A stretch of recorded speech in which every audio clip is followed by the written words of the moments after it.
What's up, everyone, and welcome to Metalcore Nerds. My name is Sean Mott, your host. And today we have my friend, former music industry colleague, now that I'm not in the game anymore, but Pablo Solis of No Sleep Fest in Houston, Texas. What's going on, man? How you doing? Hey there, I'm doing good. What about you? I'm doing good. It's a nice Thursday. It's pretty nice in New York. It started to get colder, which I wasn't a fan of, but the last 2 days have been really nice. I'm sure it's still hot as fuck in Texas. It is. Which It is very hot. it's imaginable. It's like 75 here, which is it's nice. It's just a nice. You go outside and you're like, it feels nice out. But it's the I weird. wish I could experience that. I feel you, but you don't get the winter, and that's brutal. It's brutal stuff. Lots of snow. Man, well, I remember I'm not used to it. Yeah, I bet I wouldn't survive in it because I went to Boston one time and I didn't have pants. I had shorts Oh and I no, walked out in December and I no. didn't know. I Mm-mm. underestimated it. Oh Yeah, it yeah. was really cold. It was I extremely cold. the first time I went to Texas, I did the opposite. Well, kind of the opposite. I thought it was gonna be warm. It was in like March, and I went to So What in Dallas Hmm. like 5 or 6 years ago, and Sam and I were like, "Oh yeah, we're gonna bring shorts. It's gonna be awesome." I don't even think I brought any pants, no hoodies, and then it was just cold and rainy the whole time and windy, and I was like, "What the fuck is this?" So I know how it feels, man. I know how it feels to be vastly unprepared for the weather. It's not a good time.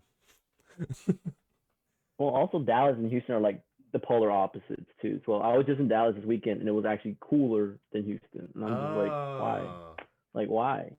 because how So it's far is like it? Like 3 or 4 hours, or is it longer than it's 3 to 4 hours. that? Okay, yeah, Usually like three, but depending on where you're at in Houston, where you're at in Dallas. yeah. The weather changes. It's funny. I used to live in Syracuse, New York, and it could be pouring rain in one part of Syracuse, and it's sunny in the other part, and it's I like don't 10, get it. 10 minutes away, and just it's crazy. But that's upstate New York. It could be snowing in the morning and then 70 degrees later sometimes. It's weird. That makes me feel a little better about Texas. Always thought it was Texas that had bipolar weather, like opposite ends like that. It's everywhere, man. It's everyone has their downfalls in weather. Besides, I think California, because there's no I think humidity. California is the only thing. Yeah. There's no humidity there. It was like 90 or something when I was there a few years ago, and they're like, "Man, you picked a hot week," and I'm like, "No, I'm from New York." I was like, "This is all." I was wearing pants, and it was like fine. I was like, "This is crazy. There's no humidity here." I was like, "This is fine." Like That tone. my friend lives in Northern California in the Bay, and it's like pretty much 75 Mm. degrees all year round, maybe like 60. And I was like, dude, that's a dream. Like that's a dream. You kind of get a little bit of the seasons, not really, but it's nice weather all the time, pretty much. I would take that any day. I hate the snow, but I live in a place where half the year is fucking a death trap of winter. But it is what it is. What are you gonna do? You know. But Yeah. yeah, had a technical difficulty. I mean, it's a podcast. Everyone has technical difficulties, so we had to restart the podcast. But we were talking about Hunter x Hunter, and I'm sure a lot of people are know about the infamous Chimera Ant arc, which I'm about halfway through. And Pablo has watched the whole thing, so he knows all about it. And he was saying how he actually didn't like the arc, and I've heard that from a few people. I was saying it was pretty much it's the opposite end. It's a lot of pop culture stuff now. Besides like a few things that are predominantly loved, it's either I loved it or I hated it. There's no in between with a lot of things now. But I've seen that specifically with the Chimera Ant arc. People being like, "Man, it's the best." I've seen a lot of people say it's the best anime arc ever, which is crazy because I've watched a good number of Hmm. anime, but I would never say like I've watched it all because for one, there's too fucking much. It's impossible. Yeah. Like you were talking about One Piece, and I'm like, I couldn't even dare to start One Piece. It's still going too, right? It's like still It's happening. still Like, going. what the like? I watched maybe half of. I got through half of Shippuden with my wife, and Mhm. even that's like there's so many episodes, and One Piece puts Naruto to shame in episode It counts. does. It's crazy. Yeah. Like I look at those and I'm like, there's no way I could never do that. It's too much. It's too much. It's like once you're invested, you're invested. Oh yeah, You know what I yeah. mean? No, totally. It makes sense. I mean, I binge watched like 5 seasons of Walking Dead last year in like 2 months or something. Why? I don't know. Something in me. I stopped watching it like season 5 or something when Mhm. it was before the Negan stuff. And I don't know if you're familiar with The Walking Dead at all. So I'm kind of Yeah, just I going. am. Okay. So I stopped before the Negan I think the season before Negan got introduced. And I don't know why. I think I just got bored of it. And then I had a couple friends that were like still watching. And they were like, "Yeah, it's actually really good." And I'm like, maybe one day I'll get back into it because like all the seasons are on Netflix. It's very Yeah. very accessible to watch. So I watched Skybound, which is the company. It's Robert Kirkman's company, the same guy who does Invincible, did The Walking Dead. He's involved very heavily with all of the TV shows he wrote the comics for. And they have their own YouTube channel, and they did their own recaps of the season. So I was like, this is perfect. What better to watch recaps of seasons than people that got hired by the company who made them? Perfect. So I gotta watch this. they're really good. They're like very concise. They're like 10 minutes long, whole season. They go through everything basically. So I did that for seasons 1 through 5 just to get, because it's been years since I watched it. And Mhm. I remembered like what happened. I didn't want to rewatch those seasons because I've already watched them. That would just be like a lot of time for no real reason. So I just watched those. I was like, oh yeah, that happens, that happens, that happens. Because a lot of people die in this show. If I know a lot of people gave up on The Walking Dead and shit talk it very harshly. But a lot of people fucking die in it, like a lot. So I was like, oh yeah, this person goes there, blah blah blah. The only thing that was when I first started season 6, I was getting used to people's names again because again it was years since I watched it. But after like 4 episodes, I was like, oh okay, these are all these people. I got it. But I got so invested in it. I think I've had this conversation with a lot of people, and I think when you don't have to wait super long for certain seasons, like for Game of Thrones or even like The Sopranos or something like that, where there was like years in between, and you binge it, it plays so much better. Because in reality, that's how this stuff is made. It's made to be watched continuously, like a big long movie or something, Yeah. It, and I think that helped me, or maybe not, because even I'm watching the new season. I'm a few episodes behind because I want to binge more together, because there was like one episode when I was watching weekly and I was like, that episode was kind of pointless, but I bet in the overall scheme of everything it will lead to something that makes sense later.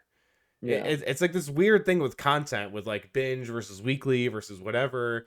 It's such like, as I love weekly, like I love that Marvel puts out Mhm. stuff weekly, because it keeps the conversation going, and it keeps the conversation in between the episodes are really interesting.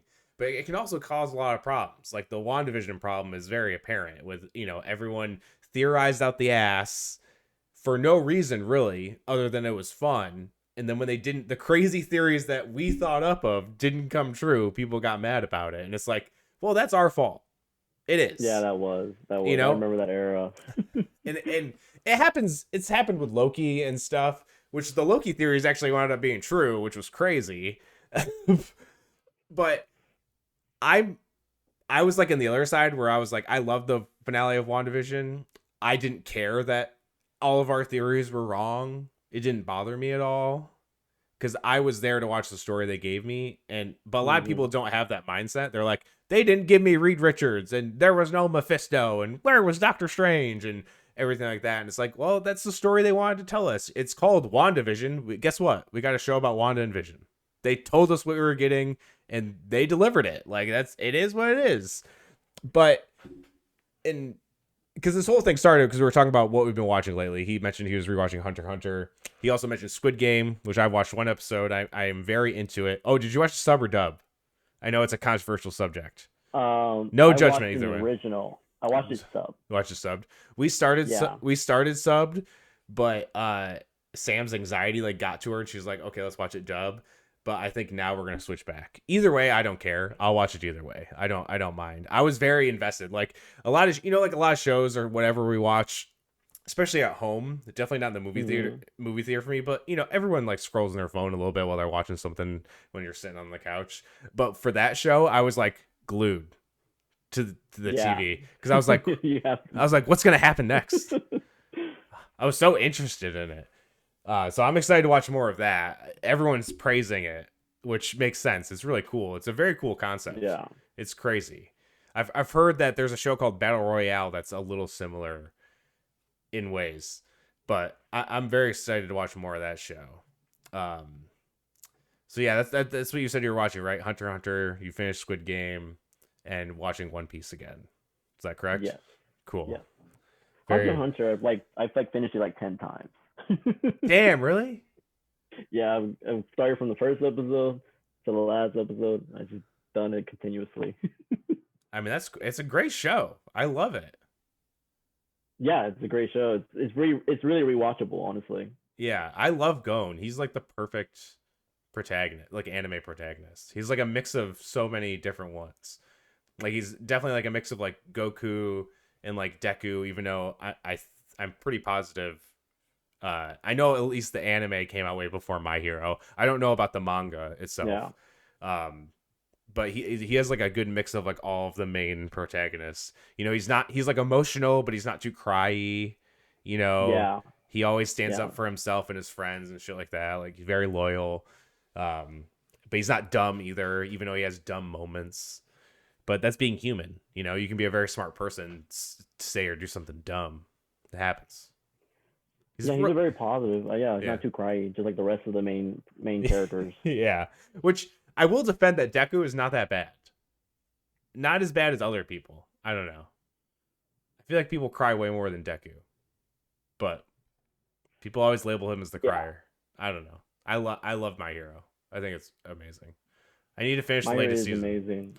We're in, you can tell. Yeah, I was gonna say. I was like, I see all of them up there, which is awesome. I love. That was like I watched like Dragon Ball Z and like Sailor Moon and Pokemon when I was growing up, but I didn't really get into anime until 2 years ago when Sam and I started watching My Hero was like our gateway, pretty much, and then we just kept starting new ones. I think Attack on Titan's my favorite personally that I've watched. Attack on Titan is brutal. That's intense. Because it's like I call it the Game of Thrones of anime because it is fucking crazy. Yeah.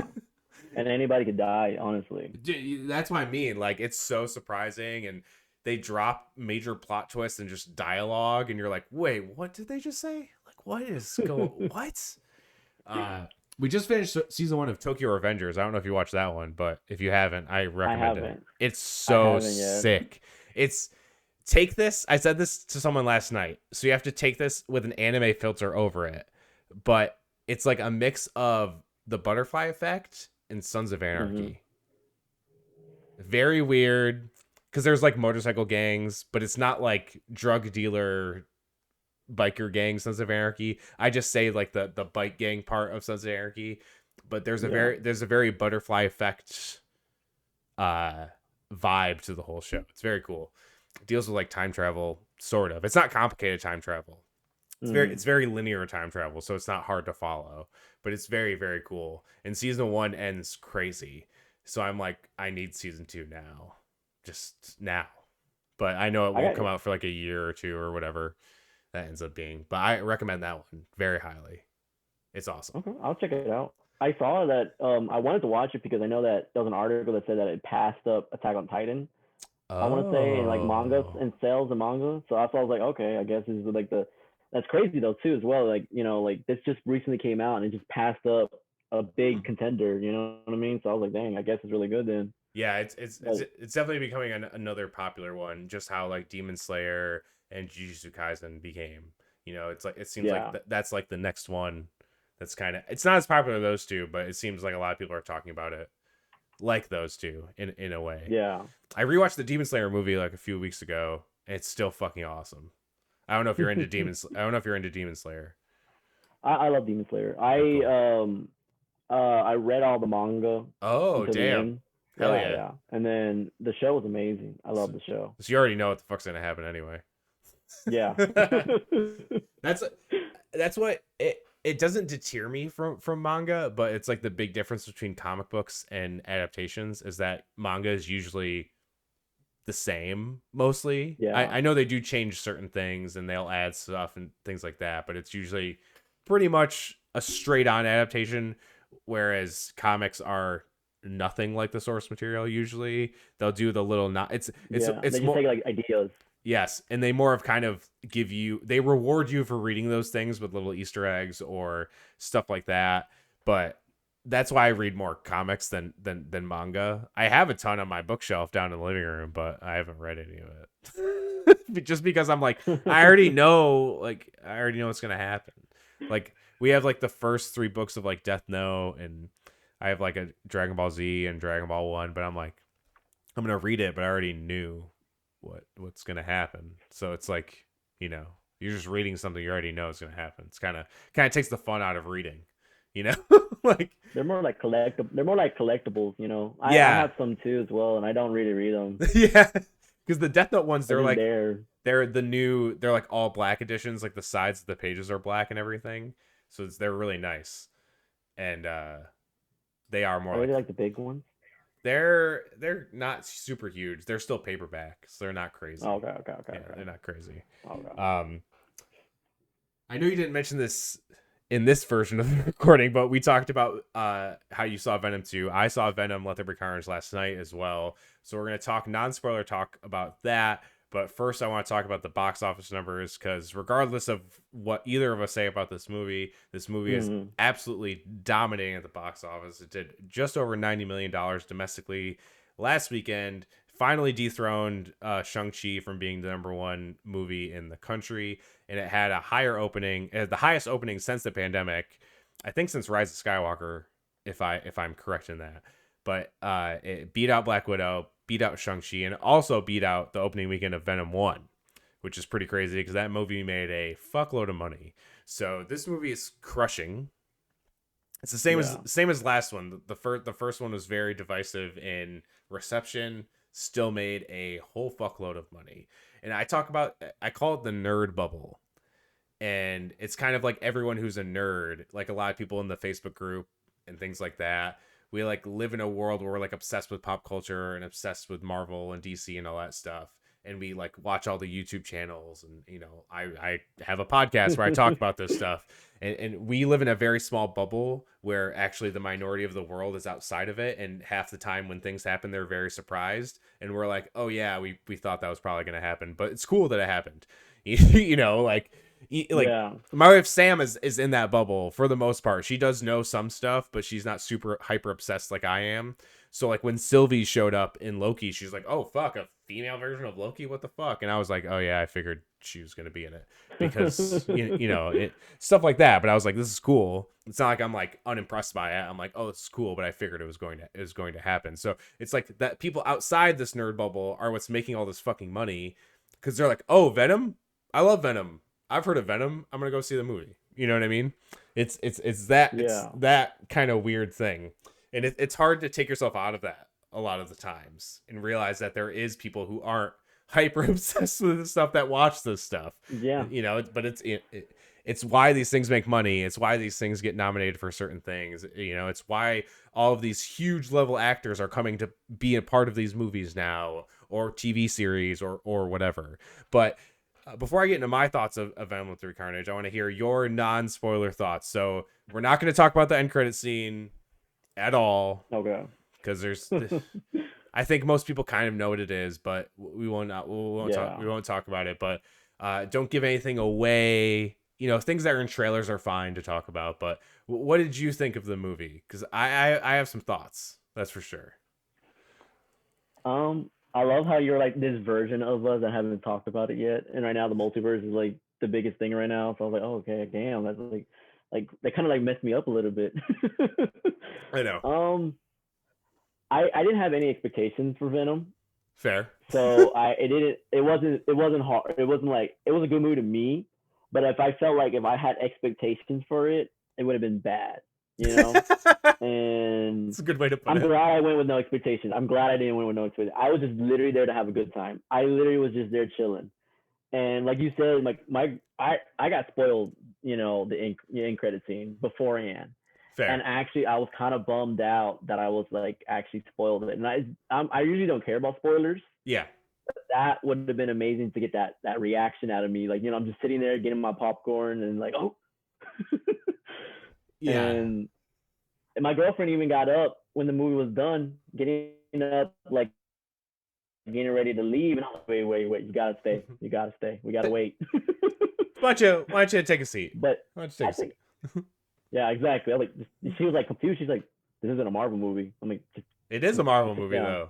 Just sit down. No, like in the MCU, she was like, yeah, I like just sit down. Almost, if anything is a nerd movie, it's likely to have an end credit scene. You know, DC does it. Nowadays, You know what I mean? Like they all do it. Yeah. They all do it. Yeah. You know, it doesn't matter. The first Venom had an end Um, credit scene. It's what led into this movie. You know what I mean? Actually, I never saw Venom 1 though. Pretty much the end of Venom 1, the end credit scene is him going to see Cletus in the prison, and he says this really dumb line and ends it with Carnage, which is, I was like, okay, I get it. I was like, I'm excited to see Woody Harrelson as Carnage, but Yeah. it got the point. He was also wearing this really terrible curly wig. I'm sure you've seen pictures of that. If not, check it out. If not, Google it later, or just YouTube the end credit scene of Venom 1. He's wearing this terrible wig, and I'm glad they changed that at least. But that's a fair thing about expectations of this one. So for me, one of the things that got me into end up being obsessed with pop culture later in life is I was very into the animated Spider-Man cartoon, and one of the first arcs in it is the Venom and Carnage arc. And I grew up like loving Spider-Man, Venom, and Carnage. I have like this bookshelf on the other side of my office, and the whole bottom row is like Venom and Carnage pops. The first like comic book run that my wife bought for me was a Venom run. And like I even have the first appearance of Carnage that my best friend got for me is over there too. So it's like I love Venom and Carnage. I liked the first movie. I didn't love it. It was more of I loved Tom Hardy as Venom. The movie was just kind of whatever. But I liked that it was super weird, and I liked the relationship between Eddie Brock and Venom. So I was like, okay, that movie was fine. I'm excited to see where it goes. So obviously the post-grad scene landed Carnage, so I was like, okay, the second one's going to have Carnage. And then I saw these trailers. You see how good Carnage looks. And I'm like, okay, this movie could actually be really cool. Let's see how it is. I was pretty hyped for the movie, to be honest, especially when people were like, the end credit scene is crazy, which I think the end credit scene got overhyped a little, because once you say it's crazy and it's a Venom movie, you can kind of put together the pieces and figure out what it's probably going to be. So I actually thought it was going to be something crazier. When I watched it, I was like, it's fine, but that's exactly what I figured it was going to be. So whatever.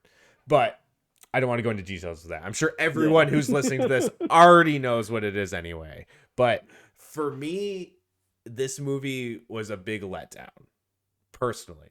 I didn't hate it. I don't think it was terrible, because there was aspects I did really like.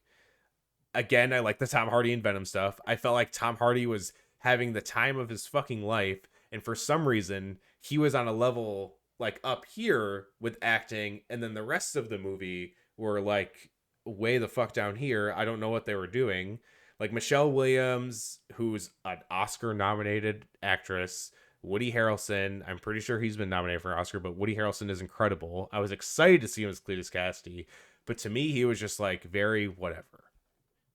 Personally, I know there's people that like this movie, and there's, again, like I've talked about this all the time. I like almost everything.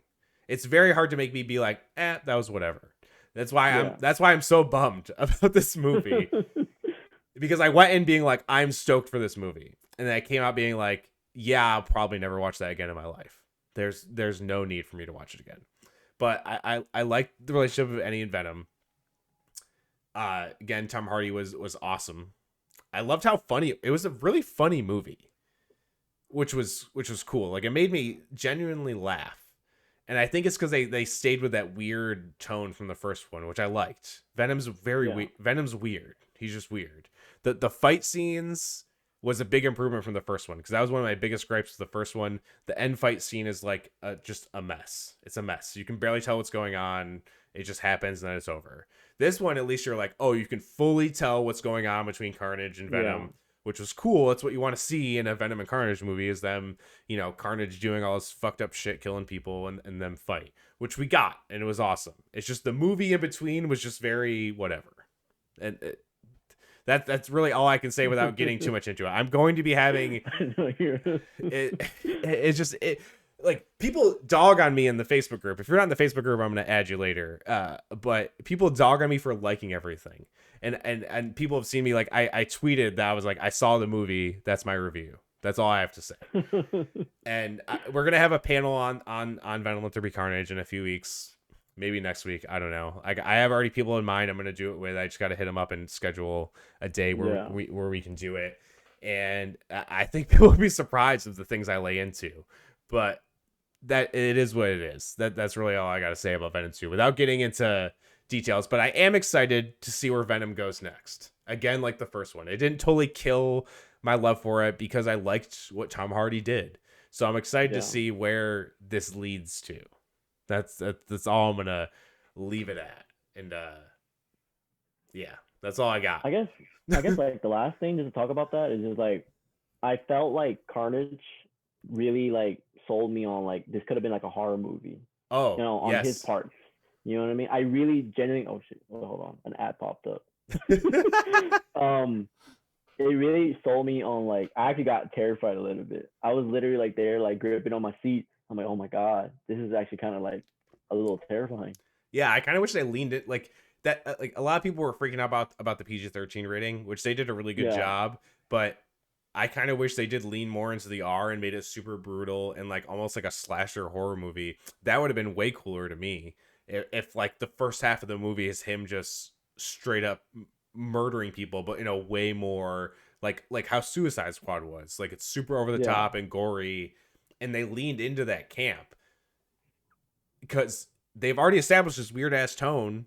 Go into it more, stop having these characters say these super corny lines that are just like, we get it. The dude's named Carnage. You don't have to have Woody Harrelson say Carnage 15 times throughout the movie. We get it. It's in the title of the movie. Yeah. Like, we got that was a little weird, yeah. We got it. Like, just stuff like that. But it is what it is. And now we're gonna transition to something that I liked a lot more. I was actually kind of critical on. We're gonna talk about the I called it the 2-part finale of What If, because the last 2 episodes were the only ones that were really connected to each other. I guess the end of episode 7 led into 8, but the events of episode 7 itself did not lead into it, and it culminated in this nice 2-part finale that was really cool.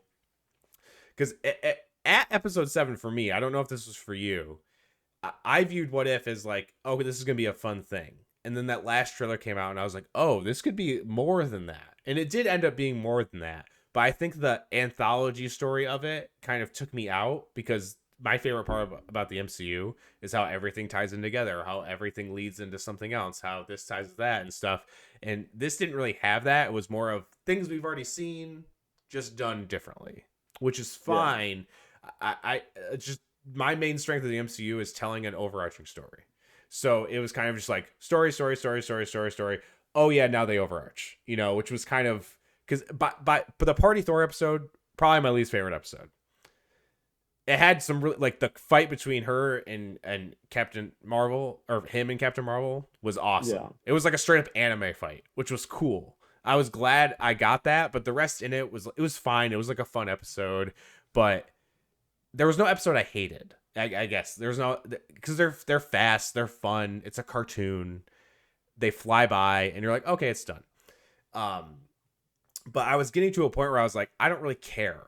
It's not like that I hated it. I was just like, there was nothing for me to be invested to. But then when they ended with the Ultron stinger, I was like, okay, here we go. This is what I wanted from the start.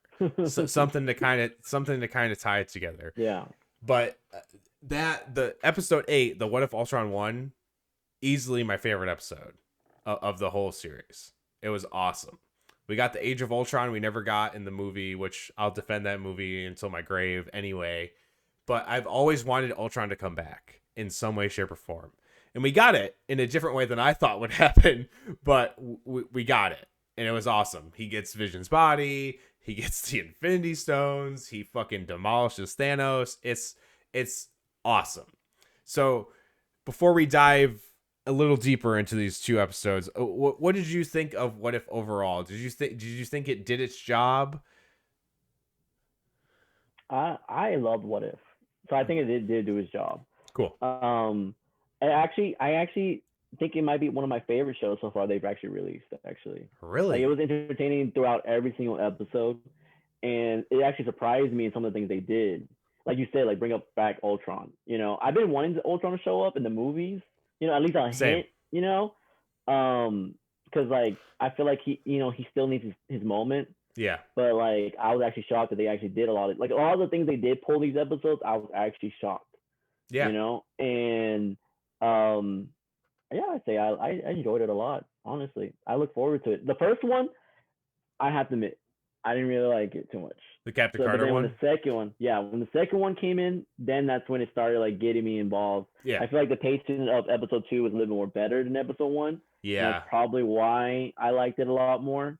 And then after that, I was hooked pretty much, honestly. Yeah. And I was talking, I have this group of podcasters that we're in this group chat, and we talk about just whatever. And we were talking about What If. And I was trying to tell them about kind of the nerd bubble thing, going back to that. But it is a very good introduction to a multiverse type thing, because multiverse stuff can be very complicated. Like the season finale of Loki, to anyone outside the nerd bubble, even some people inside the nerd bubble, can be insanely confusing.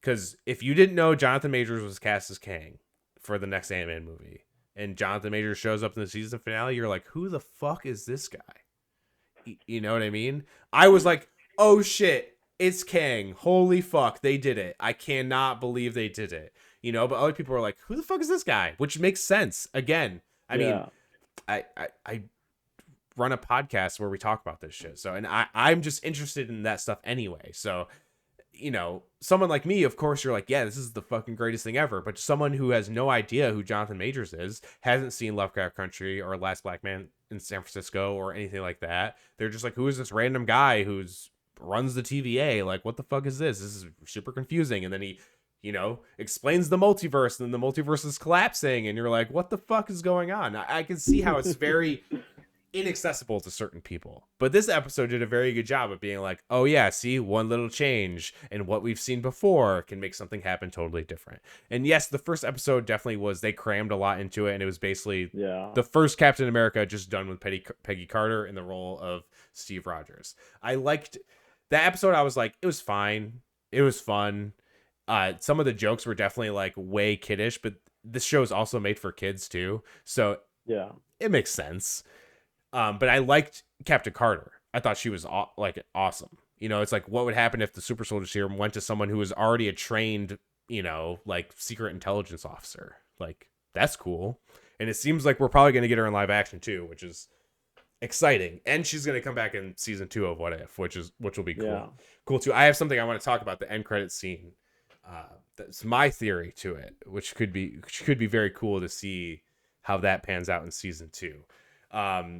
But yeah, going into the 2-part finale with this whole Ultron thing, like him, and I had this big conversation about the stones, because that's like a big point of contention, because the TVA, you know, how they're like, if you brought the stones out of your universe, they don't work anymore. So they're like, why would Ultron's work?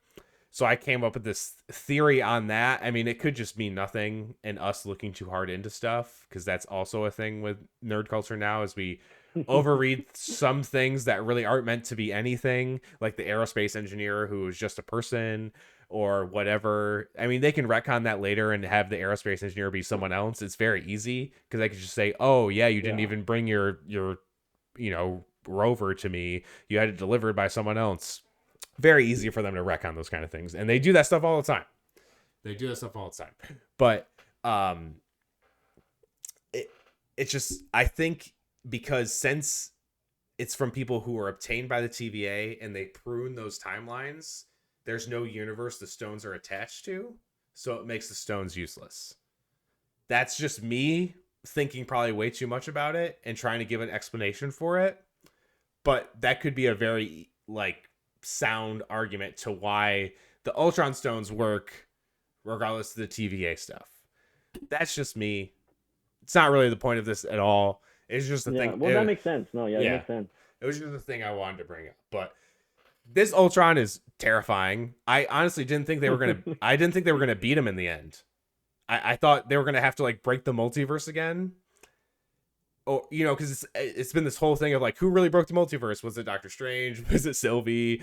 Was it Wanda? We don't really know. Was it meant to happen anyway? Kind of seems like it was, but we don't know break the multiverse. So I thought the Watcher was going to be added to that group with all of them, but that didn't happen. Yeah. But I really didn't think, and I guess he really didn't get defeated if you really think about it. He kind of did, but not really. You know, how it ends.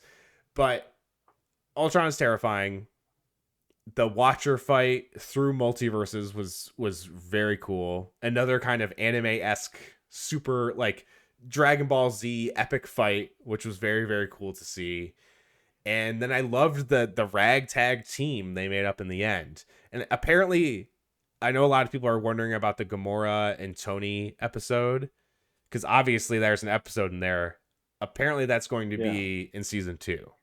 We're going to get that story in season 2, which is very cool. I'm looking forward to that. Because as soon as I saw that, I was like, man, where's that episode? I want that. You know, like I want that episode. But it seems like we are going to get it just in season 2. But I think my expectations, I broke my own rule of expectations, but I thought the multiverse was going to break. So when it ended like it did, I was kind of like, but I still liked it regardless. But now thinking more about it, I was like, that was a really cool finale. It is like the finale was what I wanted for the whole series, if that makes sense. Like I just wanted an overarching story somehow, but I know it's hard because it's what if, and you're dealing with different multiverses and different universes. So it's kind of hard to do that. And they did bring everyone who was pretty much introduced into the fold at the end. So it ended up making sense. But I know you already said you love the series, so I'm guessing it's the same thoughts for the finale. But if you have anything else to add, please add. Okay, I gotcha. I have to admit, the only character I wish they'd thrown in to that ragtag team would have been Spider-Man from the zombie one. A lot of people said that. Yeah, they didn't add anyone from the zombie crew. Because they didn't at all. Someone mentioned the Spider-Man Supreme or whatever, even though he was just Spider-Man with a cloak. He did not have any magical powers whatsoever. But some people were mentioning that, and then now that I thought about it, I was like, oh, they didn't add anyone. I mean, I guess they kind of added Zombie Wanda a little bit, which that was a very cool moment, because when she saw like that Ultron's face was Vision, you could see she like recognized him, which was really cool. I loved that. That was a very, very cool moment. I did also kind of want to see Zombie Thanos face off with that's what I thought was gonna happen. Me too. I do hope but I'm okay with that if we get another zombies episode in season 2, because that was probably my second favorite episode. I loved the zombie episode so much. I was like, I want a full series of like animated zombies. Give it to me. That episode was so cool. It was so brutal for a cartoon, especially a Marvel cartoon. Yeah. And it was funny, but it had like really nice like dialogue. Peter Parker talking about all the people he's lost. The first MCU mention of Uncle Ben. The T'Challa line, which means even more because of what happened with Chadwick Boseman in real life. Like it was just very, very nice. And I guess that's another news about Chadwick Boseman. They were apparently planning a whole spin-off series with T'Challa Star-Lord, but obviously they can't do that anymore. But I saw that news and I was like, oh, that sucks so much. I would have loved to see that. The episode was very awesome too. But yeah, I do hope we get more Zombie Thanos, because that cliffhanger, we kind of got all the cliffhangers kind of tied up, or at least continued on in a way. Yeah. Like we saw the team, like they end up, the Ultron Black Widow goes with the team with Steve Rogers and Captain Marvel from the Who Killed All the Avengers episode where they were fighting Loki at the end. That was really cool to see. We end up seeing Ego in the beginning. They don't really address the Ego thing, which I guess they could go back to, or maybe not, because that's in T'Challa's world, so I don't know if they'll go back to it. I guess we'll see with that one. Yeah. But they revisited that one as far as like the big cliffhangers. That was the only one they didn't really revisit was the zombies one. So I'm hoping we get another episode in season 2 for zombies. I cannot say how much I loved that episode. I really really did. But yeah, I want to talk about this after credit scene. So they find the Hydra Stomper in there and they say someone's in there. Now my hope is, since this, like, all of the scenes from that episode were very Winter Soldier themed, little Steve is going to be the Winter Soldier of that universe. It has to face off against Peggy. Like, he ended up becoming Bucky. You know what I mean? He is the Winter Soldier in the Hydra Stomper. I'm hoping that's what's happened. We'll see what happens, but that's my theory. That's what I want. That's a really good theory, actually. Because honestly, when they went to go see someone, I thought in it was just going to be him as the Winter Soldier, not with the Hydra Stomper. But I'm actually happy that they include the Hydra Stomper too. So I really hope we get that in season 2. That's my hope. Steve is the Winter Soldier, because that's wild. That's what I want. That's actually a crazy theory. I haven't been thinking about this. You're feeding me these new theories, and I'm just like, what? That's what I do, man. That makes sense. I think about these things too much, I think. There's a few quick things. I want to just rank the episodes, and then I'm gonna have you plug No Sleep, and then we got to wrap it up here. I got real quick. But I'll go through my order first. So it was One of Ultron 1, number 1, Marvel Zombies number 2, the Doctor Strange episode number 3, probably the finale number 4, and then probably T'Challa Star-Lord. Then I would have to say, Who Killed the Avengers? I think the only few that are left are... You got Killmonger, I think. You said Killmonger? Oh, no, I didn't. Or Party Thor. So Killmonger under that, probably. And then Captain Carter, then probably Party Thor. I could switch. Maybe Party Thor over Captain Carter, because there was some really cool moments in Party Thor. I just think overall the episode was just kind of whatever. Yeah. But I think that's mine. What are yours? This doesn't have to be ironclad. Number 1 is Zombies. Hell yeah. Zombies I've been rewatching. Finale was 2. Cool. T'Challa Star-Lord was 3. Ultron's episode would have Ultron 1. Cool. Doctor Strange, Killmonger, and then the bottom ones were kind of hard. Yeah, they're all kind of Thor. Yeah, they're all like just little pieces that that make them like go ahead of each other. Yeah. And then the episode where Avengers died, and then Captain Carter. I really like the Avengers one. I thought it was very interesting. It made me sad. Yeah, especially with Hank Pym being the villain. I was like, damn, I definitely would not have guessed that going into it. But it was cool. Also, Hank Pym having a very bad time in What If. The only person having a worse time is Tony Stark, because he died in every episode besides one.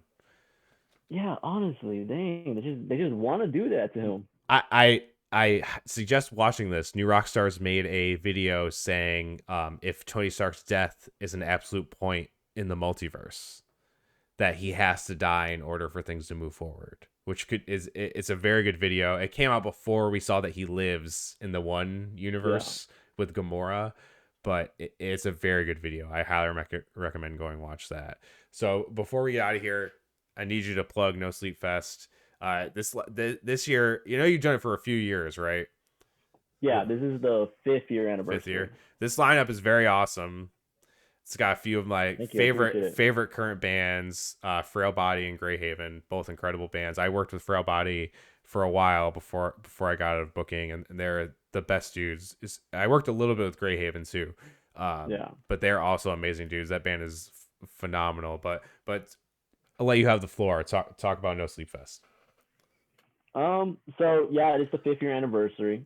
It's a really crazy lineup because this is the biggest lineup we've had.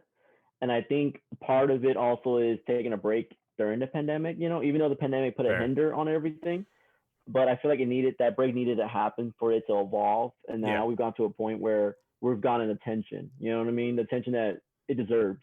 Yeah. And it's actually kind of crazy seeing people think they're going to fly out. We we have the Speed of Sound and Seawater headlining. That's a band that I feel like a lot of people don't know. They don't pay attention to like the math rock community. Oh yeah. And I'm really happy to have them. And then of course, like you said, it's a mixed genre lineup. Oh, but yeah. I've noticed that it's very chaotic. You got like Frail Body, Grey Haven, For Your Health, the Kaz Dow Boys, and then you have like math rock artists like Standards and Challenger Deep. And then you got some pop punk. You got Nominee and Sundress. Hell so yeah. Love Nominee. Yeah, and there's a lot of newcomers too as well, like Fall 50 Feet, and then we still got some locals too, like Blood Between Us, God Hand, yep, and From Joy. I'm trying to remember. I'm trying to make sure I don't forget anybody. But yeah, overall it's a really good lineup. It's literally gonna be just a homie fest because everyone's literally friends with each other. Hell yeah! And I love that it's attracting. But also another thing that I didn't make it to, like, I didn't have this vision when I came up with the lineup, but it just happened to be this, like, it attracts the math rock community. You know what I mean? And then like people are hitting me up asking about like math rock stuff here, and I'm just like, I just love music. I didn't do this on purpose. It just happened to be that way. You know what I mean? It's hard planning that stuff. It just ends up coming together, and then you're like, oh wow, this is how it, this is what it is, and this is awesome. That's very good to hear. Is there a website where people can go buy tickets? Yeah. It's we have a Eventbrite ticket link on every single social media. The Twitter, the Facebook, and the Instagram. All just No Sleep Fest. And then we also have shirts. Hell yeah. Designed by James himself, who designed the flyer too as well, which he did an amazing job. He is incredible. He has his own style and he's amazing. I'm in like a little like music engagement group on Instagram for the Metalcore Nerds Twitter. That dude is amazing. He's very, very good. I love his stuff. And he's very friendly, easy to work with too as well. Hell yeah. Yeah, I'll actually link all the stuff below in the description, whether you're watching us on YouTube or listening to us on audio, so you'll be able to go down there and click, especially if you're in the Texas area and it's easier for you to get there. Please go and support this fest. He also books just normal tours and stuff. I worked with him a lot when I was booking tours. Pablo has been awesome. I'm glad he hit me up and wanted to, because there's just some people I don't know that are into nerd stuff. So I you know what I mean? I don't know unless people hit me up, and I'm very glad you hit me up. And then we had this conversation. It was a very fun time, and we'll definitely need to do it again in the future when something else comes up. I mean, there's a million things coming up, so it'll happen again for sure. Thank you again for coming on, man. Of course, I appreciate it. All right, thank you. No problem. But you guys know the drill. If you're new to Metalcore Nerds, just follow social media. Go to metalcorenerds.com. You can find all the social media. You can find out where you can subscribe there. We do a few bi-monthly things live on Twitch, like live music panels or movie panels, sorry. And the new show, All Elite Nerds, which is a podcast about All Elite Wrestling, which I'm going to be doing another episode here by the end of the month. That will be coming too. A lot to talk about with there. But again, metalcorenerds.com. You can find everything there. Please follow on social media, like, subscribe, all that stuff. You guys know what it is. And see you later, nerds.